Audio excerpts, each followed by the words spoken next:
Com muita frequência, a eleição de Bolsonaro é interpretada por vários grupos como a volta dos militares ao poder. Mas será que é isso mesmo? Você acha que Bolsonaro é a favor dos militares ou ele está contra os militares no poder? Desde que o governo Bolsonaro teve início, qualquer pessoa, por mais desinformada que seja, deve ter conhecimento da guerra política entre dois grupos: o dos militares, especialmente os de alta patente, e aqueles que seguem religiosamente um certo falso filósofo, cujo nome eu prefiro nem proferir, porque não gosto de dizer palavrão no meu canal.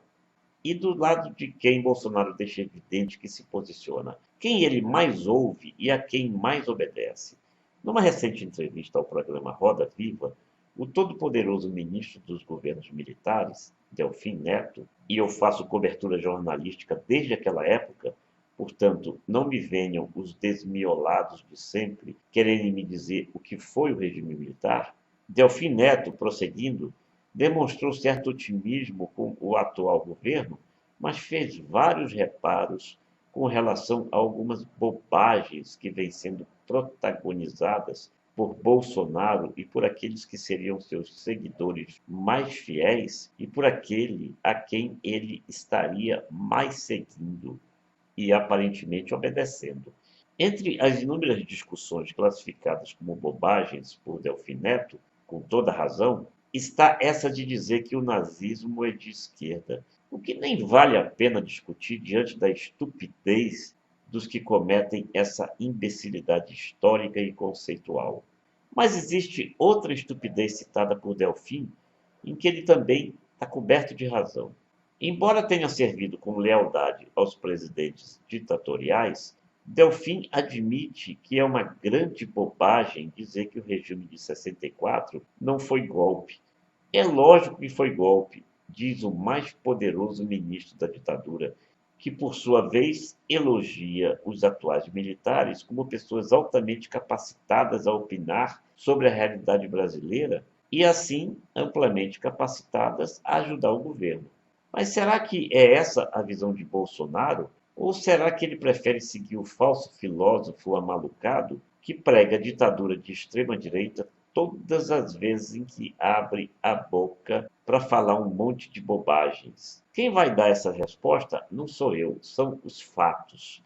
Depois de ouvir o falso filósofo chamar o seu vice de idiota e não fazer nenhuma defesa de Mourão, nem repreender o falso filósofo, Bolsonaro publicou em seu canal no YouTube um vídeo com novos ataques do desequilibrado falso filósofo contra os militares e também contra os aliados de Bolsonaro que se elegeram para atuar no parlamento.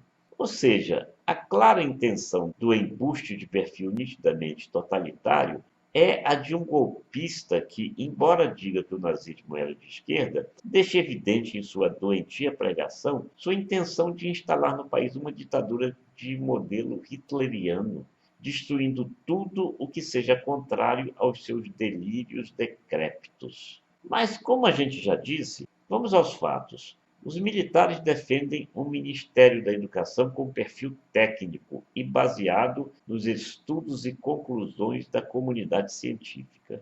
Eles não concordam com a suposta necessidade de alterar todo o conteúdo do material escolar e demonstram acatar a ideia de que o aluno deve ser ensinado a aprender. Isso está em harmonia com o ensino das democracias modernas, que estimula, em primeiro lugar, os estudantes a valorizarem o aprendizado. Aquilo que aqui a gente chama, aqui no canal, de sabor do saber. Tudo para o paranoico falso filósofo tem como pano de fundo um suposto objetivo de ensinar os alunos a se tornarem marxistas. A ideia do ensino domiciliar, mais do que preocupar-se em preparar crianças e jovens para enfrentar a vida e o futuro diante de um mundo em franca transformação, é a de trancar crianças e jovens numa caixa fechada, onde mantenham contato exclusivamente com o ideário ultradireitista do ultrapassado e perigoso falso filósofo. Ora, o direcionamento que tem que ser dado ao ensino é exatamente o de ampliar a visão de mundo, estimular a necessidade do aprendizado, levando os estudantes a entenderem que saber é bom, saber é útil e que saber tem que ser prazeroso e não um amontoado de diretrizes autoritárias em que os alunos festejem os feriados para não precisarem ir à escola e fiquem ansiando pelo toque final da campainha para se livrarem do professor, aquele professor chato.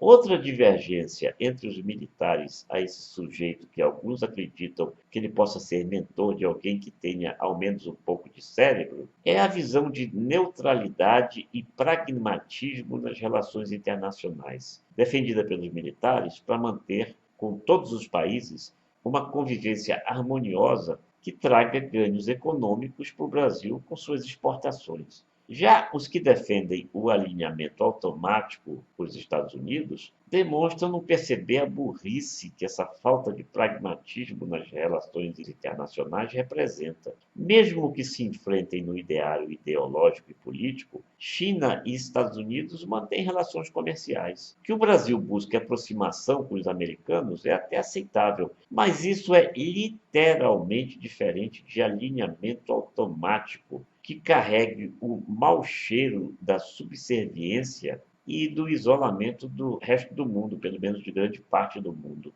O Brasil, que tem se mantido até agora fora da rota do terrorismo internacional, já chegou a assistir à infantil provocação aos países árabes e a perder divisas diante da estupidez de se reduzir o ato de governar a ditames impregnados por fanatismos ideológicos que têm insuflado ódio e rejeição até por parte de bancadas que se alinham ideologicamente ao próprio governo e contribuíram para a eleição desse governo. Numa recente declaração, o ministro das Relações Exteriores demonstra desconhecer essa diferença entre parceria e alinhamento automático, quando ele se refere a supostas desvantagens do passado a partir da aproximação com a China nos acordos comerciais. Ou seja, embora critiquem ferozmente as políticas econômicas adotadas internamente pelos governos anteriores, os detentores atuais do poder parecem querer encontrar lá fora os motivos de equívocos que eles mesmos criticam internamente.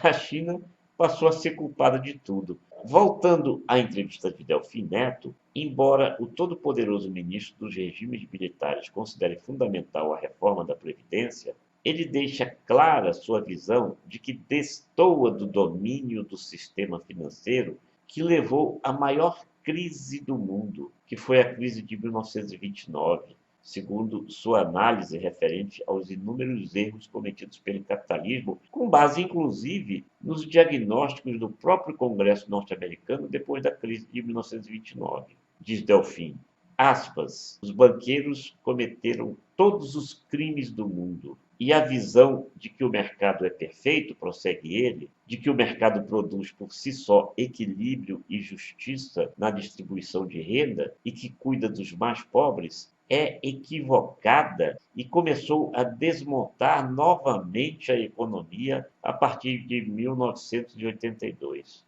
Isso produziu tal desequilíbrio na distribuição de renda que o mundo passou a conviver, de um lado, com um bando de miseráveis e, de outro, com um bando de rentistas, resume Delfim. E prossegue, produziu-se um tal desequilíbrio na distribuição de renda que o sistema não se sustenta diante de um quadro desses. Certamente os descerebrados que veem no desequilíbrio a solução para o mundo vão dizer que Delfim Neto é comunista. Olha, nós não vamos enumerar aqui todas as divergências entre o falso filósofo que alimenta fantoches e os militares que tentam alertar Bolsonaro. Nosso canal tem posição já manifestada em vários vídeos contra ditaduras de esquerda e de direita. Mas isso não significa desconhecer que os militares brasileiros de boa formação têm muito mais visão de mundo do que um falso filósofo que demonstra padecer de grau agudo de paranoia anticomunista. A grande pergunta é: será que os militares de alta patente que o contestam são comunistas? Como contrários a qualquer ditadura, como nós já dissemos, sempre defendemos que, se quisessem voltar ao poder, os militares teriam o direito de concorrer a eleições. Lógico, numa campanha recheada de fake news, já amplamente desmascarados, Bolsonaro alçou-se ao poder, mas, diante de fatos incontestáveis nesses primeiros meses de governo, cabe perfeitamente a dúvida manifestada no título. Bolsonaro está realmente governando com os militares? Diga nos comentários o que você acha, mas sem apelar para os palavrões e ofensas tão comuns no linguajar do falso filósofo que ele nomeou como seu guru. Nós estamos denunciando e mostrando questões sérias que acontecem no Brasil. Então você tem que contribuir com o canal.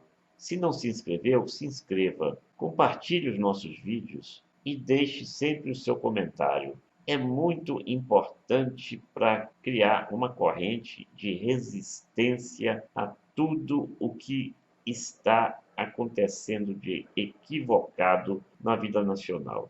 Se você é um brasileiro patriota, participe dessa luta.